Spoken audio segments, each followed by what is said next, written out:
Corey, just what vibe do you get with this game on the horizon and the stakes being what they are, in addition to getting the 2 points you covered?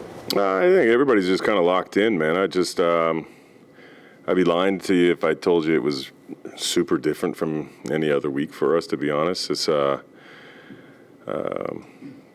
we saw a lot of stuff on tape that we just want to be better at. So we get an opportunity to do it this week, which is awesome. Are you glad it's not super different? Is that a good sign that the MO has not changed appreciably given the other circumstances? I think so. From not only myself, I think the staff and the leadership group of the team, everybody's aligned with just kind of our order of operation, and you love that the guys are locked in on that. So I think it's a good thing. I know that they'll hear all the other stuff, all the other things that are up for stake. No matter what game it was, there's always outside noise that I know the guys, they hear. But for the most part, everybody's just looking to go execute and try to win a game, man.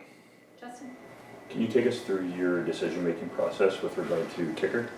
Yeah, we gave Campbell a shot last week, and unfortunately for him, didn't go as planned. We still had Brett, and we brought in Husey, and we let them all swing this week. And ultimately, we went with the guy that we feel gives us the best chance and allows us also to put together a roster that we feel puts us in best position to win. I know the optics of it, but Brett, man, if we can put him in good situations, and also, maybe me not throwing him out there on 55s and 57s and stuff like that. He's excellent in his kickoffs, amongst the top in the league, which helps our team as well. There's a lot of things that went into the decision, but this is how we're rolling this week.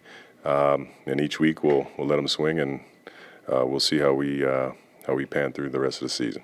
Brett talked about having to deal with some tightness that had kind of built up, but sort of to your point, we talked about at the end there, is it an open competition week to week, or if Brett's healthy, is he the guy down the stretch? Yeah, you want you have an idea of who your guy is, right? And I'll always give the luxury to not only just Brett but anybody in those situations. But ultimately, it's a performance-based business, and everybody in the building, whether we choose somebody or not, they're part of this team. Everybody wants to see this team be successful. So we'll continue to do it the way that we have. And we'll always choose the best option for the roster that week. Jameer Thurman, he said, and I'll quote him, he said, "We're not going to take anybody lightly." And I said, "Well, do you have to talk about that?" And he said, "No." Your reaction to that thought process, that you don't have to discuss or worry about taking a team lightly? Yeah, well, I mean, we know what it is, man. It's this is a tight league. I don't care who you're playing. Certain matchups, certain teams match up differently versus each other. And we've seen that this year for ourselves, but, we just try so hard to focus on the details of what we have to do. We can control that. So you always respect the opponent. Everybody's a professional out there. A lot of really good, obviously, coaches around the league as well. So if you don't come with it, man, you just, nothing needs to be talked about. We understood that from the jump. And Marcus Sales talked to the province this morning, and one thing that he said was that we've got a responsibility to perform when people come from corner to corner to corner. Agreed, and does that add more pressure? No, I don't think more pressure.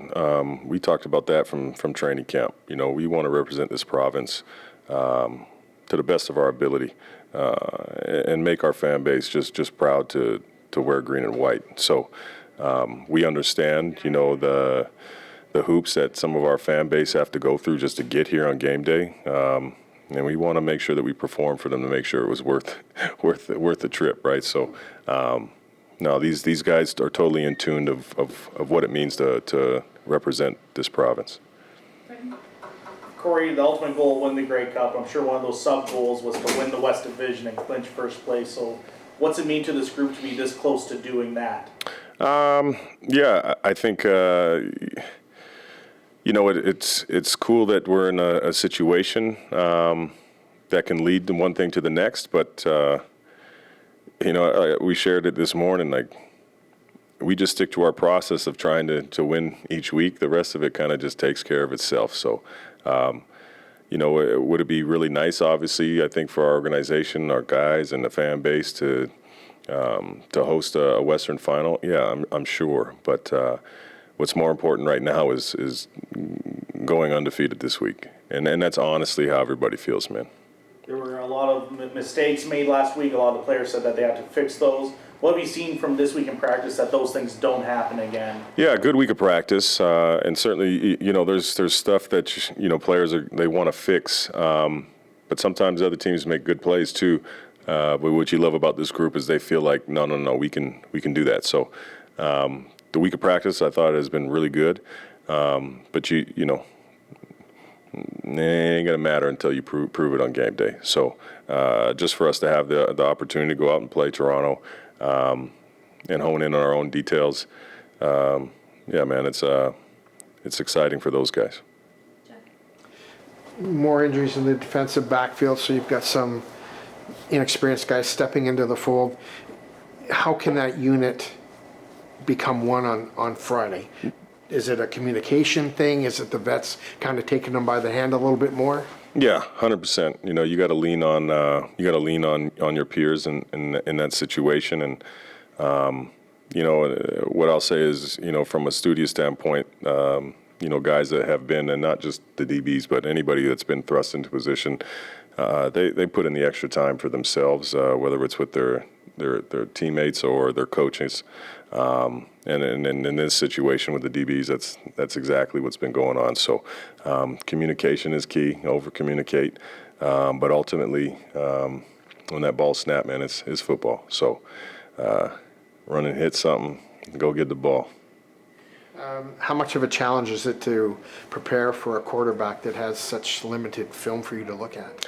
I think maybe from this year, he's got essentially 2 full games under his belt. You look at some stuff from previous places that he's been, but you get a decent beat on what he's about and the things that he's good at. How RD's calling stuff up for him. Say what you want. I mean, they still got a really good receiving core, so he's got options, man, and. If given time, truthfully, he can sit back there and he can rip it. So, and he can move with his legs too. So, a lot of things that we've seen throughout the season, but it still comes down to details and execution defensively to make it tough on any quarterback. How did you decide Robustelli over Bain with Myers injury?